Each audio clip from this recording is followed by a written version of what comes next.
मैं आपसे पहला प्रश्न ये पूछना चाहता हूँ कि जी। ब्राह्मण समाज की जो ये संस्था है आपकी, ये कितने राज्यों में अस्तित्व में है वर्तमान में? ये हमारी जो सभा है पूरे राष्ट्र में है, सभी राज्यों में, हर एक ज़िले में, और जो भी हमारे ब्लॉक मंडल हैं उनमें है जी। कितने साल पुरानी संस्था है आपकी? ये वैसे तो हम रनिंग में हैं 1980 से, और 16 साल से अखिल भारतीय ब्राह्मण सभा के तत्वाधान में हम कार्य कर रहे हैं। ब्राह्मण समाज के लिए इस संस्था में अब तक का सबसे बड़ा कोई कार्य आपने किया होगा? सबसे बड़ा तो जी हमारा जो अपना कार्य है, वैसे तो हम रूटीन में परमार्थ और समाज सेवार्थ संलग्न हैं, परंतु जो हमने आर्थिक आधार पर एक आरक्षण की मांग उठाई थी, पहले 2 अक्टूबर हम बैठे जंतर मंतर, उसके बाद फिर 29 नवंबर को हम बैठे तो हमारी बात सुनी गई और लगभग कई हज़ार बच्चे हरियाणा में आर्थिक आधार पर नौकरी लगे।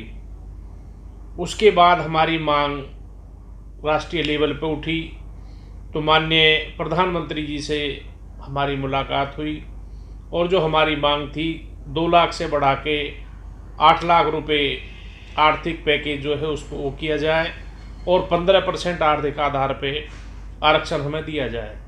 तो 10% की मांग तो माननीय प्रधानमंत्री जी ने घोषित की और 2 लाख की लिमिट बढ़ा के 8 लाख की। तो ये हमारी एक सामाजिक भी और पारिवारिक भी उपलब्धि रही, जिसकी आज जगह जगह आर्थिक आधार पर सर्टिफिकेट बन रहे हैं और बच्चे उसका लाभ भी ले रहे हैं। अच्छा पंडित जी, आप लोगों ने अखिल भारतीय जो ब्राह्मण सभा है जी, राष्ट्रीय अध्यक्ष होने के नाते अभी जी। तक जो सामाजिक कामों में आपने बताया था कि एक चर्चा में जी। कि भाई आप लड़कियों की मदद करते हो और बच्चों की जो पढ़ने वाले हैं वो जी। किस तरीके की मदद होती है? देखिए, जैसे मानो किसी का भी बच्चा है, हमें पता लगे वो उसकी लड़की शादी योग्य है और वो शादी करने में असमर्थ है, तो हम यथायोग जो हमसे बन पड़ता है उसकी शादी अपने लेवल पे उसकी शादी कराते हैं। और कई बार हम जैसे सामूहिक विवाह, जो बच्चे लड़का लड़की योग्य हैं उनका हम सामूहिक तौर पे भी शादी करा देते हैं। अच्छा पंडित जी, एक सवाल है राजनीति से। जी। आप बड़े लंबे टाइम से फरीदाबाद के अंदर सामाजिक रूप से सक्रिय काम कर रहे हैं जी। अपने समाज के नाते भी और वैसे सोशल में भी। जी। तो कहीं आपको राजनीतिक तरफ जाने का कहीं मन नहीं बना है क्या कभी? देखो, बात क्या है कि राजनीति एक अंधेरा कुआं है। मैं आपको सीधी बात बताऊं, तन के लिए लत्ता और ताकत के लिए सत्ता। लोग भागते हैं और एक दिन फिर वो भागते भागते थक जाते हैं और ठोकर खा के गिर जाते हैं।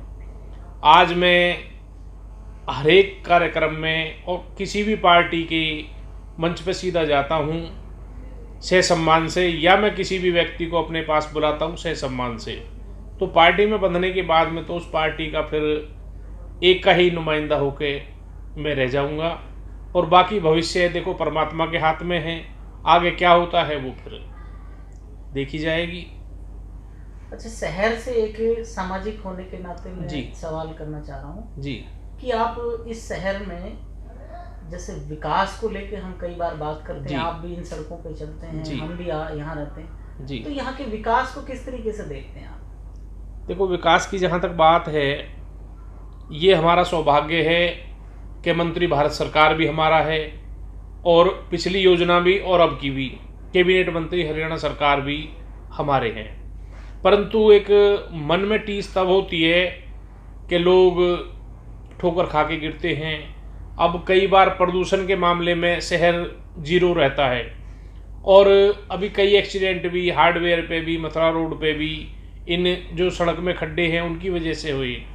तो भावना आहत होती है कि भाई सरकार विकासशील होने के बाद भी फरीदाबाद पिछड़ रहा है।